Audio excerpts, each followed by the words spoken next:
반갑습니다. 저는 40 중반의 여자입니다. 제 딸이 6살의 귀여운 유치원생이라 재밌게 잘 지내고 있는데요. 이렇게 웃기까지 참 많은 사연들이 있었습니다.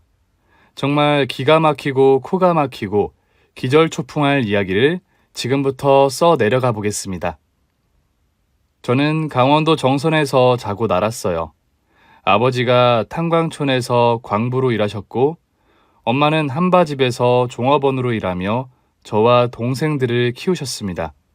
그런데 아버지는 제가 중학교 때 탄광 때문인지 폐암에 걸려서 돌아가셨고 엄마는 그 충격에 실어증을 걸려 일을 하지 못하셨어요. 피골이 상접한 얼굴로 매일 누워만 계셨답니다. 이래저래 고단한 한 해를 보내고 저는 고등학교를 인문계가 아닌 직업 전문 고등학교에 입학했습니다.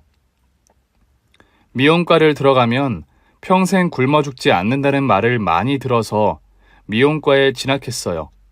2년 동안은 미용 기술을 배우고 가발로 많은 실습을 했고 고등학교 3학년 때는 강원도에서 규모가 큰 미용실에 취직했답니다. 처음엔 바닥 청소와 샴푸하는 것만 했고 1년 뒤에나 손님 머리를 만질 수 있었어요. 연습을 게을리하지 않아서 머리카락을 자르고 염색을 하며 손님들에게 칭찬을 받았답니다. 어머, 미스김, 오늘 머리 잘 나왔다. 거울 보니까 나 이영애 같지 않아? 산소 같은 여자 이영애 말이야. 이영애보다 고현정 느낌이 있으신데요? 손님은 이목구비가 미스코리아 상이에요. 그리고 제가 머리를 잘한 것보다 손님 얼굴이 어떤 머리든 커버해서 잘 나온 것처럼 보이는 거예요. 어허허허, 우리 미스김이 머리만 잘하는 게 아니라 사람 보는 눈도 있네. 어우, 기분이다. 이거? 팁이야. 어머, 영광이에요, 손님. 정말 고맙습니다. 미스김, 혼자 아픈 엄마 모시고 산다며? 동생이 셋이라고 했나? 네, 맞아요. 제가 가장 노릇하면서 살고 있어요. 아이고, 이 어린 아가씨가 고생이 참 많아. 내가 앞으로 자기 앞으로 손님 많이 땡겨올 테니까 도움이 됐으면 좋겠다. 저야 그래만 주신다면 손님을 저만의 여왕으로 모실 거예요. 저는 이렇게 아첨꾼 미용사로 일하며 많은 단골들을 끌어모았습니다. 그래서 몇 달 만에 단골 손님이 가장 많은 미용사가 되었어요. 그래서 오래된 선배 미용사 언니들이 저를 싫어했답니다. 야, 김국자, 이 기집애가 날이 갈수록 거만해져. 야, 너 내 단골 손님 가로채 가니까 배때기가 뜨뜻하냐? 아, 고현정 닮은 손님이요? 이게 또 입을 터네. 야, 그 아줌마가 어딜 봐서 고현정이야. 너 해도 아부가 너무 심한 거 아니야? 고현정이고 아니고를 떠나서 그 손님이 저한테 머리 하시는 게 좋다고 하시니까 미용사를 바꾸신 거겠죠. 언니가 부족한 게 있거나 마음에 안 드니까 말이에요. 언니, 그러니까 좀 웃으면서 일하세요. 이게 돌았나? 감히 하늘 같은 선배한테 훈계질을 해? 너 돼지고 싶어 환장했니? 언니, 확실히 말해둘게요. 나랑 붙으면 각오를 하셔야 해요. 강냉이 털리고 머리털 다 쥐어 뜯길 생각으로 덤벼야 합니다. 제 별명이 불독이에요. 김불독. 한번 물면 놓지 않거든요. 뭐야? 이게 지금 돌도 씹어먹는 짱돌한테 까부는 거야? 야, 불독 이빨을 이 짱돌이 뽀개줄 테니까 덤벼봐. 장순이 언니, 정말 실수하시는 거예요. 저는 분명 경고했습니다. 하! 너야말로 오늘 제대로 교육받고 다른 사람 손님 가로채 가는 짓을 다시 못하게 해주겠어. 들어와, 이 상두덕 없는 년아. 저는 싸우고 싶지 않았지만 손님을 많이 받아야 하기 때문에 한 번은 손봐줘야 할 것 같았습니다. 제가 정선에서 쌈딱으로 유명했는데 잠자는 불독의 코털을 건드리니 제대로 손을 봐주려고 선배와 붙었습니다. 먼저 날라차기로 선배의 맞박을 날려주고 다리를 걸어 넘어뜨리고 머리카락을 사정없이 잡아 뜯었습니다. 선배는 눈을 감고 주먹을 마구잡이로 휘둘렀는데 너무 느려서 제 얼굴에 한 대도 닿지 않았답니다. 그래서 실컷 두들겨주고 다른 선배들이 그만하라고 말려서 싸움을 멈췄어요. 이제 내가 왜 불독인 줄 알겠지? 언니들, 나 조용히 좀 살자. 아픈 엄마의 어린 동생이 셋이나 있다고. 내가 가장이라 식구들을 먹여 살려야 한단 말이야. 분하다. 그래, 싸움은 싸움이니까 인정해야지. 내가 졌으니 김 국자는 건들지 말자. 어렵게 사는 애니까 우리가 봐주면서 일하자고. 그러자 다들 고개를 끄덕이며 저를 인정해줬습니다. 저는 실컷 두들겨 팬 언니에게 다가가 손을 내밀어 악수를 청했고 그날부터 친하게 지내기 시작했어요. 그렇게 대형 미용실에서 잘 일하고 있었는데 어느 날 사장님이 도박을 하고 잠수를 탔습니다. 경찰들이 와서 조사하고 난리가 났고 저희 미용사들은 하루아침에 실직자가 되었어요. 그래서 다들 흩어지게 되었습니다. 강원도에는 일자리가 많지 않아서 도시로 나가야 하나 고민하고 있었는데 저와 맞짱을 떴던 장순이 언니가 제안을 하나 하더라고요. 국자야, 너 나랑 동업하지 않을래? 시장에 미용실 자리 하나 나왔다고 하더라. 손님이 꽤 많은데 원장 아줌마가 몸이 아파서 접는다고 그러더라. 권리금이 조금 세긴 한데 같이 하면 좋지 않을까 싶어. 언니, 내 사정 알잖아. 고등학생 동생 둘에 중학교 동생 하나. 얘네들 등록금 대주고 용돈 주고 엄마 병원비하고 생활비 하면 돈을 모을래야 모을 수가 없어. 그래서 가진 돈이 거의 없단 말이야. 제안은 너무 고마운데 돈이 없어서 안 되겠네? 그래. 그럼 이 언니가 그 미용실 살 테니까 네가 직원으로 일할래? 월급은 전에 받던 것보다 더 많이 줄게. 정말? 나야 그래만 주면 완전 땡큐지. 도시로 갈 필요 없이 강원도에서 지낼 수 있으니 최고의 조건이지. 동생들 대학까지 보내야 하니까. 언니가 날 구제해주면 평생 충성할게. 아이고 딱한 것. 그렇게 돈을 많이 벌어가도 동생들 엄마를 모시느라 고생이 많다. 그래, 이 언니가 너랑 맞짱 떠서 졌으니까 너를 두고두고 갈궈줄게. 내 밑으로 들어와서 개고생 좀 해봐. 알겠어, 언니. 실컷 갈구고 혼낼 일 있으면 주저하지 말고 혼내. 난 언제나 간이고 쓸개를 빼놓고 있으니까. 저는 장순이 언니가 매입한 미용실의 직원으로 일하게 되었습니다. 시장터라 손님들이 끊임없이 찾아왔고 저희 두 사람의 예전 단골들이 멀리서 찾아와서 벌이가 꽤 좋았답니다. 장순 언니는 저에게 보너스를 제대로 줘서 월급이 2배는 넘었어요. 그렇게 미워하고 싸우던 사이에서 둘도 없는 친구가 되어 함께 재밌게 일했답니다. 그렇게 세월은 흘러갔고 동생들 셋을 모두 대학을 보내고 뒷바라지를 더는 하지 않았어요. 동생들도 양심이 있어서 대학 등록금을 한 번씩 받아가고 나서는 손을 벌리지 않더라고요. 그리고 몸이 약했던 엄마가 돌아가시게 되면서 강원도에 남게 된 건 가족 중 저 하나뿐이었습니다.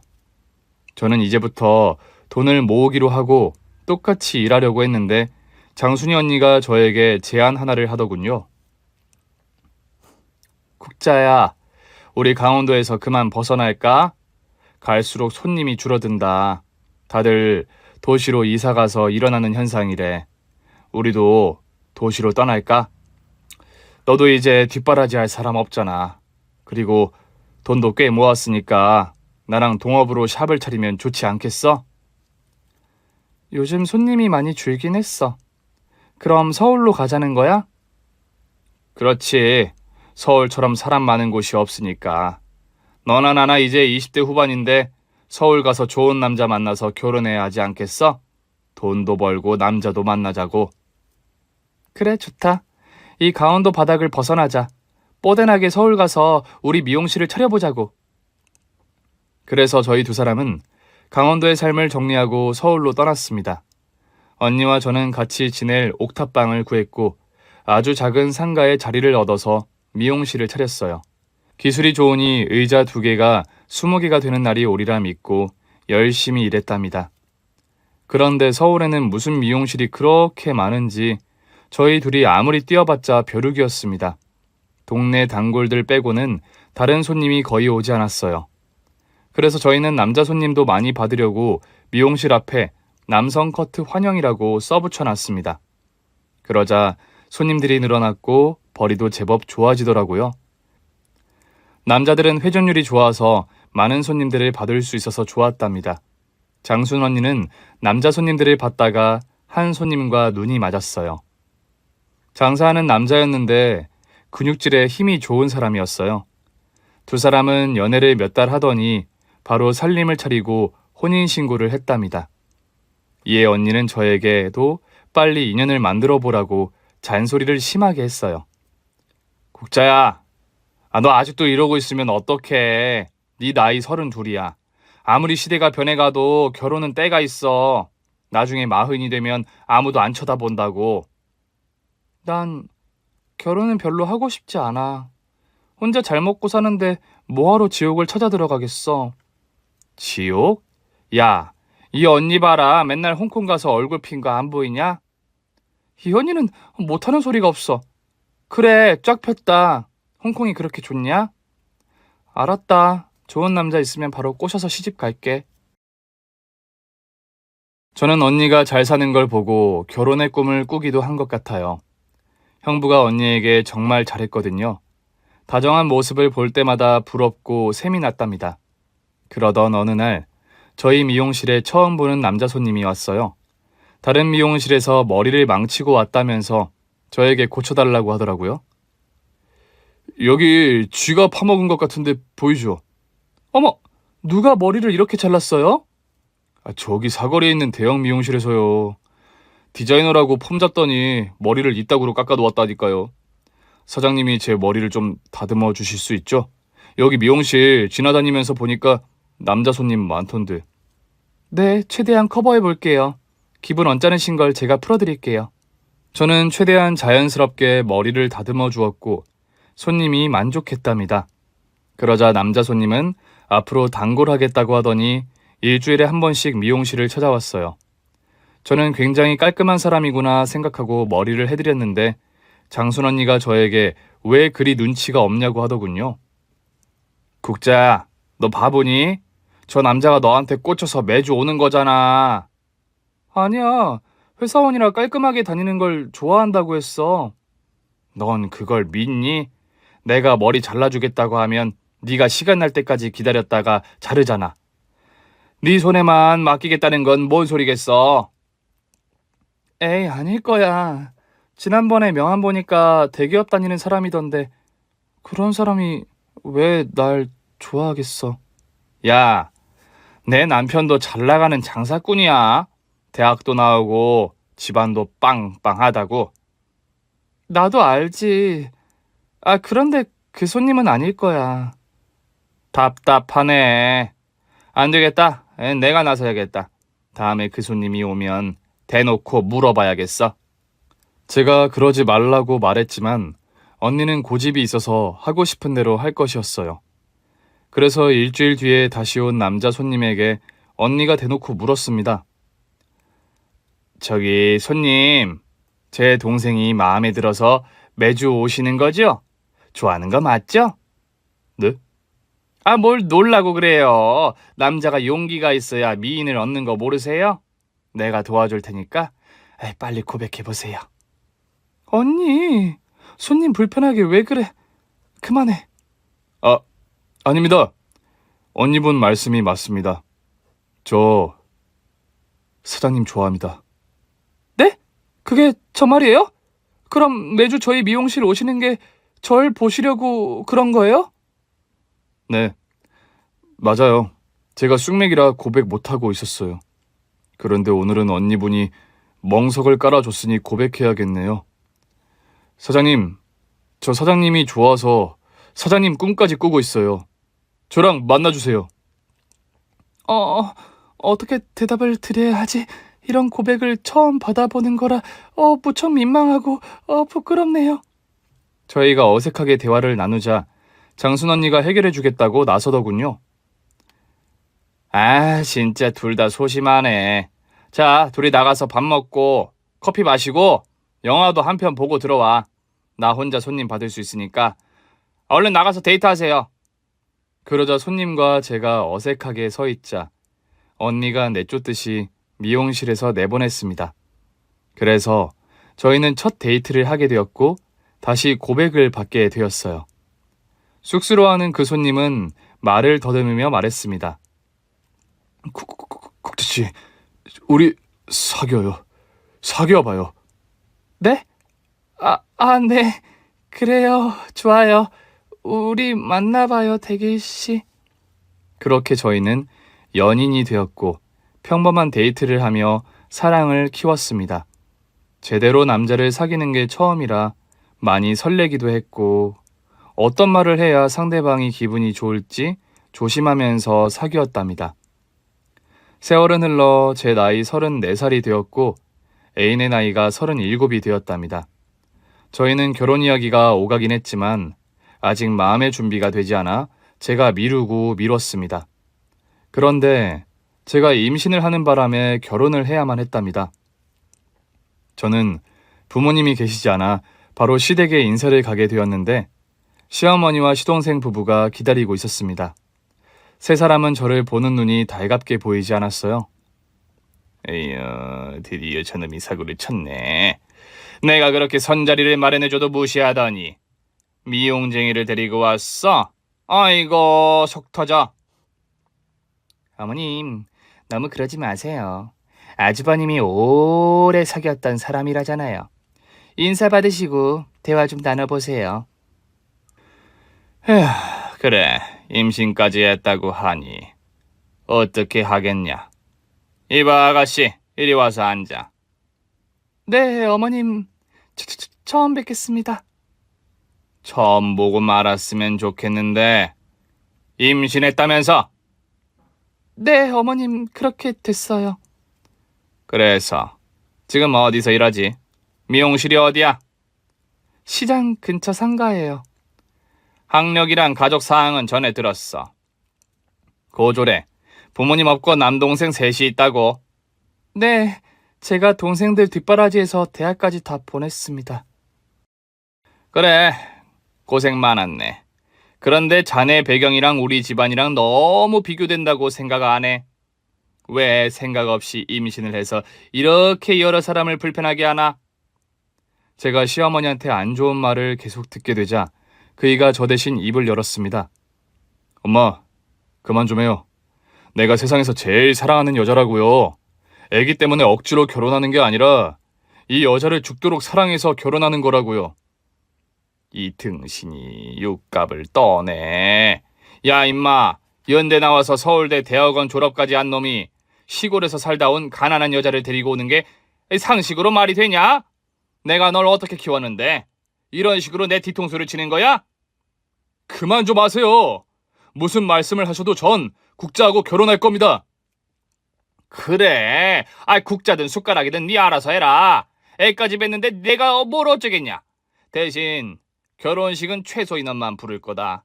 창피하게 동네방네 떠들지 말고 조용히 치러야 한다고.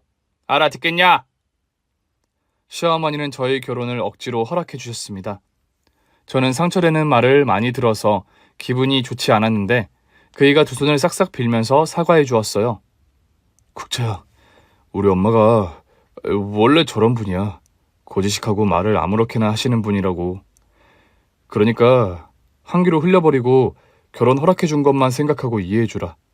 내가 이렇게 빌게. 미안해. 솔직히 기분 안 좋지. 그리고 결혼하고 나면 힘들어질 것 같은 생각도 들었고. 그런데 우리 아기가 생겼으니 어쩌겠어. 당신만 믿고 결혼해야지. 알겠어. 이해하고 결혼하자. 그래.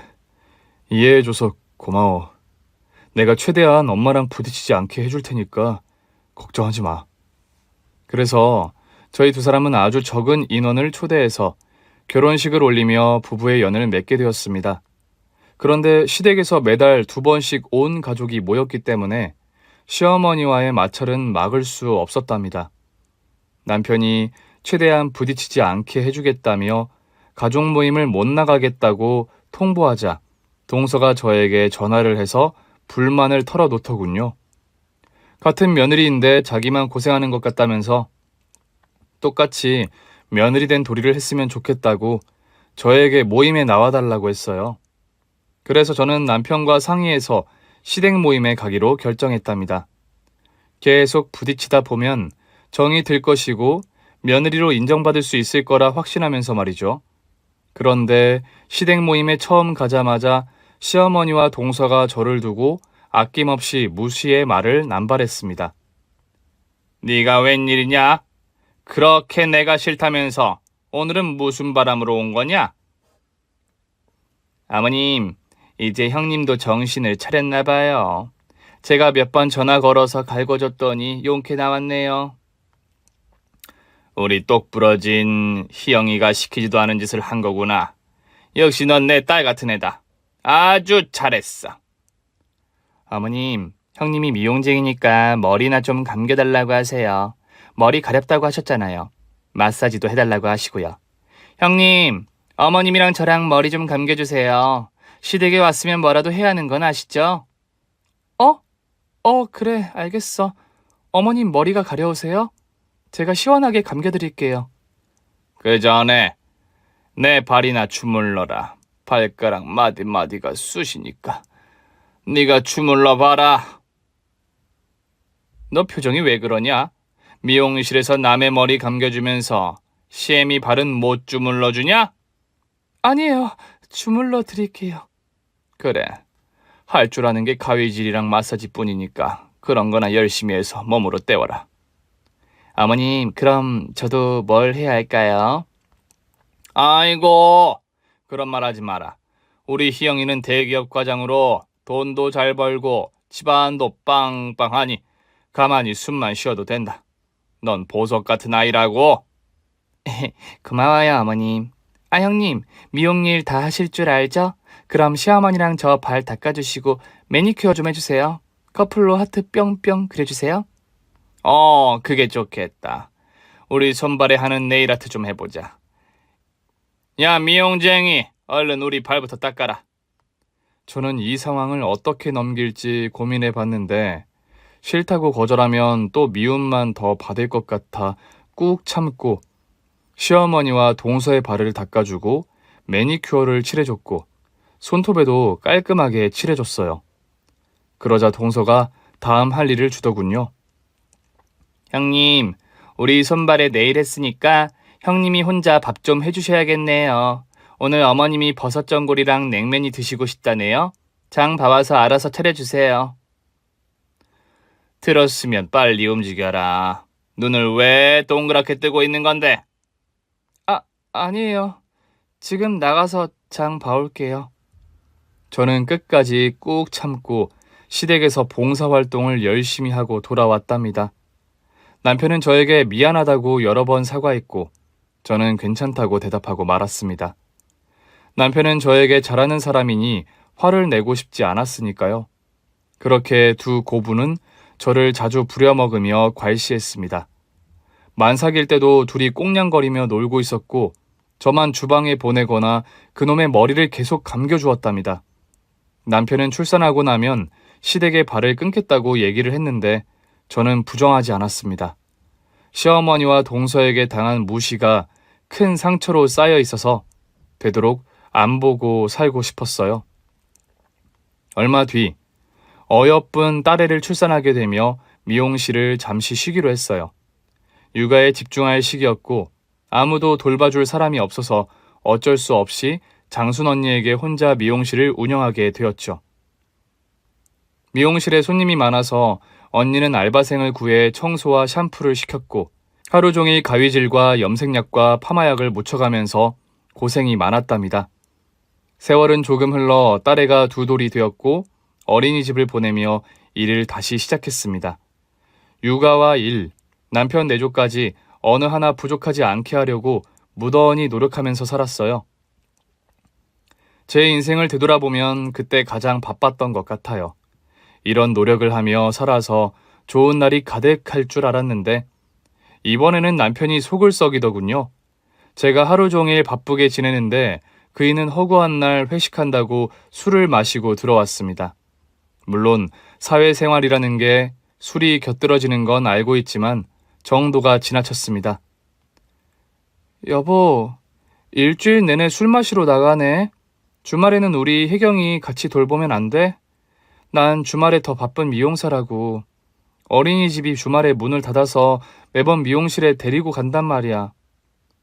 그럼 미용실을 때려치우면 되잖아.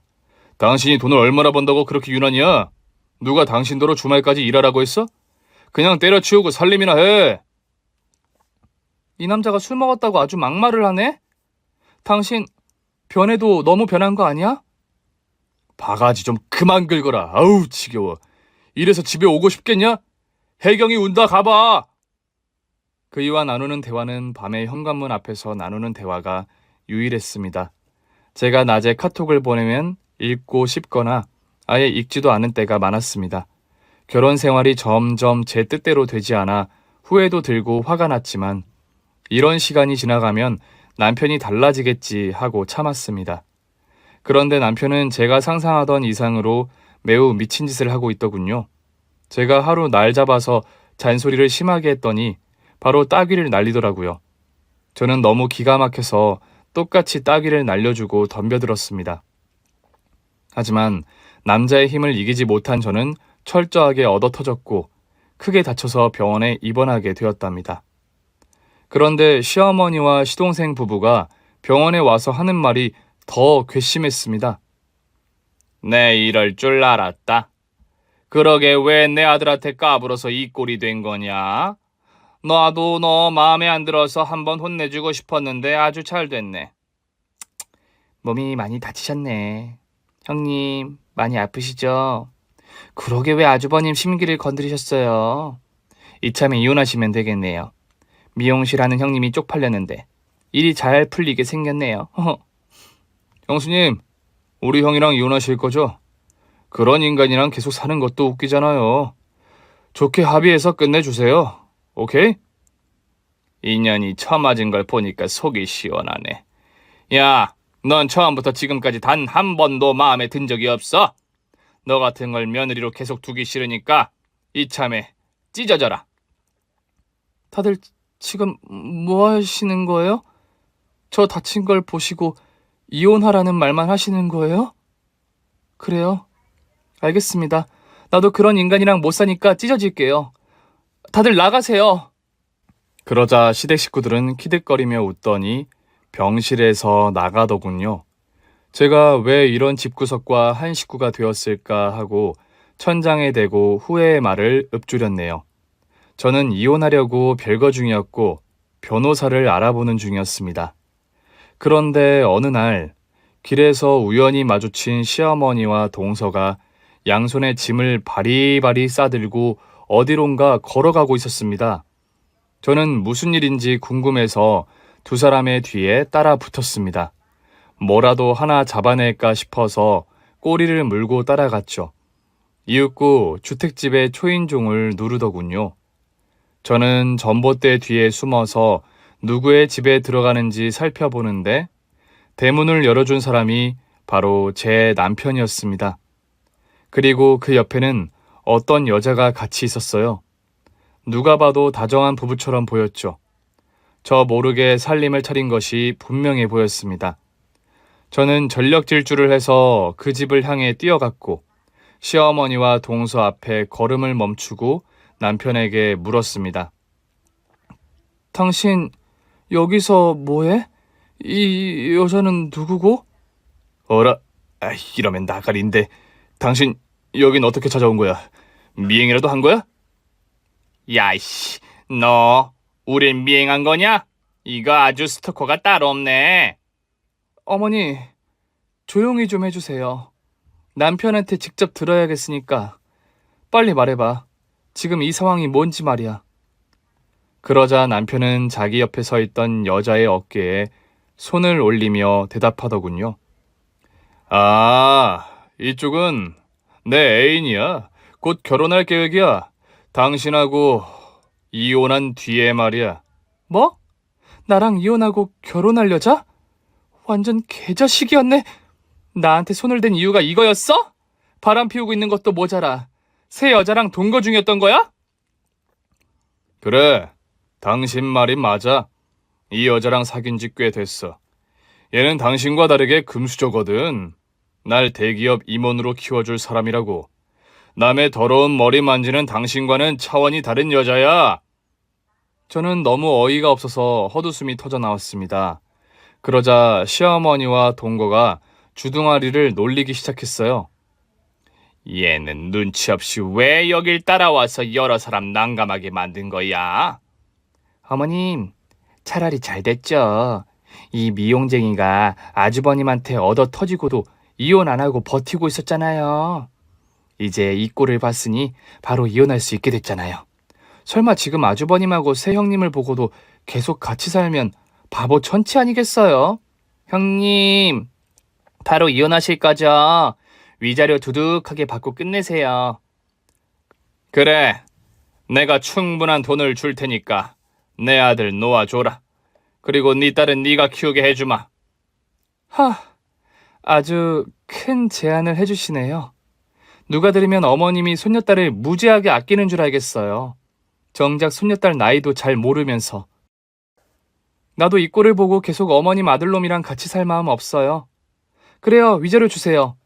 저한테 손을 댄 것도 모자라 바람 피우고 살림까지 차렸으니 꽤 많이 주셔야 할 겁니다. 역시 돈 밝히는 기집이었어. 애초에 내 아들 꼬신 이유가 잘 나가는 남자라서 꼬리를 친 거지. 알았다. 더는 왈가왈부하지 말고 가봐라. 곧 이혼장 가져가서 합의 이혼하도록 하지. 어머나, 그럼 이제 아주버님 해방되셨네요. 축하드려요. 그동안 이혼하고 싶다고 노래를 부르시더니 꿈을 이루셨어요. 저는 상간녀의 얼굴을 제대로 눈도장 찍었고 남편과 시모, 동서의 면상도 눈에 담았습니다. 이것들의 멀쩡한 얼굴을 갈아버리면 어떤 모습일지 상상하면서 말이죠. 그렇게 이혼하기로 마음먹고 있었는데 너무 쉽게 끝내주는 게 아닌가 싶어서 저도 조사라는 걸 좀 해봤습니다. 요즘 심부름센터에서는 못해주는 게 없었으니 상간녀에 대해 탈탈 털어달라고 의뢰했답니다. 그리고 하루 만에 뭐하는 여자인지 확실하게 알게 되었어요. 중견기업 오너의 딸이고 금수저인 건 맞았습니다.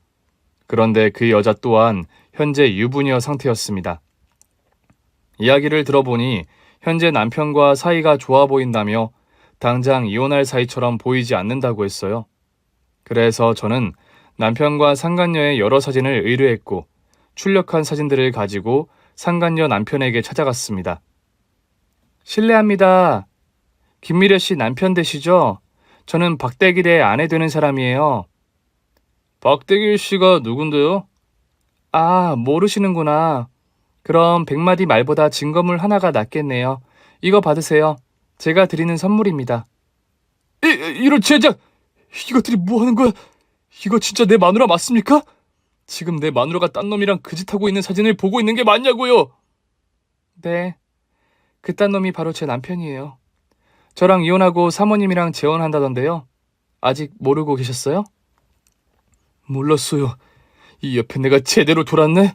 바람 피우는 것도 모자라 나랑 이혼할 생각이었다고? 요즘 변호사 만나고 다니더니 나랑 이혼하려고 머리 쓰고 있었구만. 많이 놀라셨죠? 이런 소식을 전해드리게 되어 매우 유감스럽게 생각합니다. 아니요, 아주 잘 알려주셨어요. 제대로 뒤통수 맞고 있는 걸 끝까지 모른 채 이혼당할 뻔했어요. 다른 이유를 들면서 소송했으면 억울하게 당하고 말았을 겁니다. 그런데 이제 제 손에 증거가 있으니 10배로 돌려줘야겠어요. 어떻게 하실 생각이에요? 그건 나중에 알게 되실 겁니다. 저도 회사를 운영하는 사람이라 바빠서 일어나야겠네요. 그럼 조심히 돌아가세요. 상간녀의 남편은 흥분한 것 같으면서도 침착해 보였습니다. 어떻게 복수해줄지 모르겠지만 기다려보기로 했죠. 그리고 정확히 사흘 만에 경찰서에서 연락이 왔습니다. 남편이 세상을 떠났다고 말입니다. 누군가에게 얻어터져서 끝내 깨어나지 못했다고 하더라고요. 저는 영안실로 달려갔는데 먼저 와 있던 시어머니와 동서, 시동생이 보였습니다. 시어머니는 개거품을 물고 까무러치고 있었고 시동생 부부도 충격이 심해서 사시나무처럼 벌벌 떨고 있었답니다. 그런데 남편 옆에 나란히 누워있는 여자가 보였는데 바로 상간녀였어요. 제가 상간녀 남편을 찾아가고 이런 일이 벌어진 거였습니다. 그 남자는 두 년놈을 혼내주다가 끝장을 보고 만 거예요. 현재 구속이 되어 조사를 받고 있다고 합니다. 저에게 못할 짓을 하긴 했지만 이렇게 인생을 종친 걸 보니 양심의 가책이 느껴졌습니다. 괜히 입을 뻥끗했다가 이 사달이 난 것 같아 저 역시 겁에 질려 있었어요. 영안실에 있던 동서가 저를 보자마자 손가락질을 하며 소리쳤습니다. 어머님, 저기 왔어요. 아주버님을 골로 보낸 장본인이 왔다고요. 뭐? 저 찢어발길년이 여길 왔다고? 너 잘 왔다. 내 아들을 이렇게 만드니까 속이 후련하냐? 그깟 바람 좀 피우고 살림 좀 차렸다고 애인 남편을 찾아가 일러 바쳐서 이 사달을 만들어? 너 가만 안 둘 거야. 내가 널 오늘 찢어발기고 나도 대져버리고 말겠어. 이걸 뭐라고 해야 하지? 뿌린 대로 거둔다? 인과응보? 사필 규정? 결자 해지? 여하튼 두 남녀가 책임을 지게 됐네요. 가정을 망친 죄가 있으니 하늘이 벌을 내렸나 봅니다. 조금 놀라긴 했는데 어차피 저를 버릴 놈이었으니 장례식에는 참여하지 않을게요. 그럼 사별한 거니 남편의 재산은 제가 1순위로 받겠죠? 보험금이랑 개인 재산을 위자료로 받으면 되겠다. 그렇죠, 어머님. 희영아, 지금 쟤 뭐라는 거냐? 내 아들 잡아먹은 것도 모자라 내 아들 재산을 처먹겠다는 거니? 어머님, 저거 보통 년이 아니에요. 지금 지 남편이 저렇게 됐는데 공감을 못하고 있어요. 소시오패스들이 공감할 줄 모른다던데 형님은 소시오패스가 확실합니다. 마음대로 욕해라. 동서, 그런데 그러다 혓바닥 날라갈지도 몰라. 조심하라고. 이 또라이야, 너 하나 때문에 우리 아주버님이 돌아가시고 집안이 풍비박산 난 거 안 보여? 네가 내 새형님이 될 사람의 남편을 찾아가서 일이 이렇게 된 거잖아. 휴, 도저히 말이 통하지 않네. 여기서 내 탓하다니. 그래, 맞다. 나 손 안 대고 코 풀어서 시원해. 재산 두둑하게 받아서 딸이랑 오순도순 살면 된다고. 그럼 니들은 향냄새 맡으면서 장례나 치르세요. 그리고 여기 세 사람도 순탄치 않은 인생을 살게 될 겁니다. 내가 그거 하나는 확신합니다. 악랄한 년. 넌 내 눈에 또 띄면 그때 니년 초상을 치를 줄 알아. 어머님, 제가 저 미용쟁이에게 꼭 복수해 줄게요. 지금은 아주버님만 생각하자고요. 저는 영안실에서 가벼운 발걸음으로 나왔습니다. 정말 손 안 대고 코를 풀었으니 기분이 묘하게 좋더라고요. 시댁 식구들이 저를 괄시하는 걸 참고 살아왔는데 남편마저 등을 돌리고 새살림을 차렸으니 싹 다 지옥에 보내고 싶었는데 일부 복수가 저절로 이루어졌으니 다음을 기약하기로 했답니다. 저는 남편이 남겨준 재산과 보험을 받게 되었는데 동서와 시어머니가 소송을 진행하더군요. 그래서 결국 유산 분할을 하게 되었어요. 제가 조금 더 가져가는 거로 해서 재판이 끝났답니다. 이에 큰돈이 생겨서 사업 동지인 장순이 언니에게 더 큰 곳으로 이사하자고 말했어요. 언니, 우리 이제 큰 물에서 놀자. 나 유산 받은 거 꽤 많거든? 그거로 대형 미용실 차리자. 여기 권리금 받은 걸 더하면 큰 샵을 차릴 수 있을 거야. 뭐? 그게 진짜야? 나야 너무 좋지. 그런데 너 괜찮은 거야? 남편이 그렇게 됐는데 힘들지 않아? 배신 때린 놈한테 눈물을 흘려줄 마음은 없어. 그냥 나랑 내 딸만 생각할 거야. 그러니까 우리 빨리 이전하자. 그래, 큰 물에서 놀아보자. 대박 터뜨려서 빌딩도 사고 롤스로이스도 끌어보자고. 그래서 제가 받은 유산을 언니에게 맡기며 계약과 인테리어를 해달라고 부탁했어요. 딸아이가 아빠가 없어서 불안해하는 날이 많아서 제가 옆에 있어야 했거든요. 그래서 얼마 뒤 완공된 미용실에 찾아갔습니다. 문을 열고 들어가자 장순 언니가 아닌 낯선 여자가 있더군요. 누구냐고 따졌더니 그 여자는 자기가 사장이라며 사업자 등록증을 보여주며 저를 내쫓았답니다. 장순이 언니는 전화도 안 받고 집에 찾아가도 응답이 없었습니다. 그런데 알고 보니 장순 언니가 미용실을 완공시키고 익명의 여자에게 아주 비싸게 팔아서 도망갔답니다. 강원도 정선에서 만나 십수년을 함께 해온 파트너였는데 제대로 배신당하고 만 거죠. 제가 투자한 돈까지 다 들고 튀었으니 화가 머리끝까지 솟았습니다. 그렇게 화가 난 상태로 있는데 모르는 번호로 전화 한 통이 걸려왔습니다. 여보세요? 장순 언니? 형님, 저예요. 제 번호로 걸면 안 받을 것 같아서 지인한테 핸드폰 빌렸어요. 제 미용실에 다녀갔다면서요? 동서 미용실? 그게 무슨 소리지? 아, 내가 그 장순이라는 여자한테 미용실을 샀거든요. 비싼 가격에 매입하겠다고 살살 꼬셨더니 바로 계약하던데요. 그 여자 지금 도망가서 못 찾아요. 그럼 이 모든 걸 자네가 계획한 거야? 내가 새로 미용실 내는 걸 알고? 그럼 순순히 져줄 줄 알았니? 야, 이제 한번 망하게 했으니 더 크게 망하게 해줄게. 네가 어디서 뭘 하든 내가 확실하게 다 조져줄 거야. 장순 언니가 돈에 넘어간 거구나. 그래, 잘 됐다. 그 언니 나 때문에 대신 고생도 많이 하고 베풀기도 많이 했는데 그렇게 돈을 쥐고 떠났다고 하니까 마음이 놓인다. 고마워, 동서.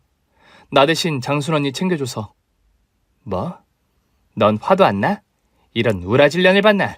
차라리 화를 내. 네가 무슨 보살이야? 아니, 정말 잘된 일이야. 장순 언니 잘 챙겨줘서 고마워. 그리고 다음 복수 기대할게. 언제든 덤벼봐. 동서가 시어머니와 작당하고 장순 언니를 꼬셨나 본데 저는 크게 상처를 받지 않았습니다. 충분히 그럴 수도 있다고 생각했고 세상에는 영원한 친구 같은 건 없다고 여기며 다시 일어나기로 결심했습니다. 3년 동안 미용실 직원으로 일해서 모은 돈으로 작은 미용실을 내고 혼자 운영하게 되었습니다. 그리고 좋은 기회가 생겨 큰 회사에서 주최하는 송년회에 나갔답니다. 저는 거기서 단골 손님도 만들고 맛있는 것도 먹으려고 기분 좋게 갔는데 악연을 만나게 되었어요. 아니, 형님 여긴 어쩐 일로? 껌이라도 팔러 오셨어? 내가 연맥여주고 나서 잘 사셨나? 동서 오랜만이야. 잘 지냈어? 나한테 빼앗아간 미용실은 어떻게 잘 되나? 아, 거기 벌써 팔았지. 난 투자 목적으로 거기 산 거야. 아, 물론 형님한테 복수해주려는 게 가장 큰 이유였지. 그래, 투자해서 돈은 많이 남겨 먹었어? 아무튼 여기서 보게 되니 반갑네. 여긴 어떻게 들어온 거야? 초대장이 없으면 못 들어오는데. 아, 내가 어떻게 들어왔는지 궁금하구나. 자네가 복수하려고 내 미용실 가져갔었지. 그래서 나도 동서한테 돌려주려고 이 회사의 남편을 만들었어. 저기 오네. 여보! 당신 왔어? 혜경이는 어린이집에 잘 갔어? 잘 데려다주고 왔어, 여보. 여기 조희영 과장 잘 알아? 잘 알지. 왜? 둘이 아는 사이야? 그럼 아주 잘 알지. 내 동서야, 전 동서. 뭐야, 그런 사이였어? 이런 우연이 있을 줄 몰랐네. 저의 새 남편은 미용실 단골이었는데 동서와 같은 회사의 간부인 걸 알고 관심을 가졌어요. 그리고 그이가 저에게 고백을 해줘서 연애를 하고 재혼까지 하게 된 거죠. 그래서 겸사겸사해서 동서에게 복수해주려고 여러 가지 준비를 했답니다. 형님, 아니 사모님, 무례했다면 용서해주세요. 사모님? 듣기 좋네. 앞으로는 그렇게 극존칭을 써주길 바래. 사모님, 우리 옛날 일은 잊고 잘 지내면 안 될까요? 제가 고개 숙여 사과드리겠습니다. 아이고, 일은 어째? 나도 자네한테 고개 숙여 사과할 일이 생겼는데. 그게 무슨 말씀이신지. 아, 저기 오시네. 어머님이랑 서방님. 내가 비서를 통해 초대했어. 동서가 큰 상을 받는다고 서프라이즈로 몰래 오시게 했지. 그게 무슨 말씀이세요? 큰 상을 받다니요. 어머님, 여보, 여긴 어떻게 오신 거예요? 여기서 높은 양반이 초대장을 주고 갔다. 희영이 네가 오늘 큰 상을 받는다며. 여보, 회사에서 잘 나가네. 이제 곧 차장 다는 거야? 성과가 그렇게 좋다며. 나 상 같은 거 안 받아. 여긴 그냥 송년회 파티장이라고. 저 여자가 뭔가를 꾸민 것 같아. 쟤는 내 아들 잡아먹은 년 아니냐? 저게 왜 여기 있는 거야? 야, 너 오늘 잘 만났다. 내가 오늘 네 년을 씹어 먹어주겠어. 아이고, 우리 어머님 아직 정정하시네. 일단 저기 나오는 영상부터 보고 말씀하세요. 저는 남편의 비서한테 손짓을 하며 신호를 보냈습니다. 그러자 비서가 파티장 안에 있던 대형 스크린에 영상을 띄웠답니다. 동서가 다른 남자와 바람 피우는 동영상이었어요. 오빠, 오늘도 화끈했어. 너무 좋아. 자기야, 당신 아들 내 아들이라고 했잖아. 그런데 당신 남편은 모르는 거야? 그걸 어떻게 알겠어. 그리고 내 남편은 멍청해서 그런 의심은 안 해. 시애미도 똑같은 팔푼이고. 그렇구나. 요즘 자기랑 같이 살고 싶은 마음이 생겨서. 우리 아들 데리고 도망가서 살까? 아이고, 지랄을 하세요. 내가 호빠놈이랑 왜 도망을 가냐? 오빠는 그냥 하던 거만 잘하면 돼. 빨리 2차전 들어가자. 나 요즘 남편 놈이랑 그 짓 하면서 만족이라는 걸 한 번도 못 해봤어. 얼른 홍콩 보내줘. 그래, 우린 역시 이렇게 평생 파트너로 지내는 게 어울리지. 자, 그럼 비행기 출발합니다. 영상 속 동서는 잘생기고 늙은 술집 남자와 그 짓을 아주 길게 하더군요.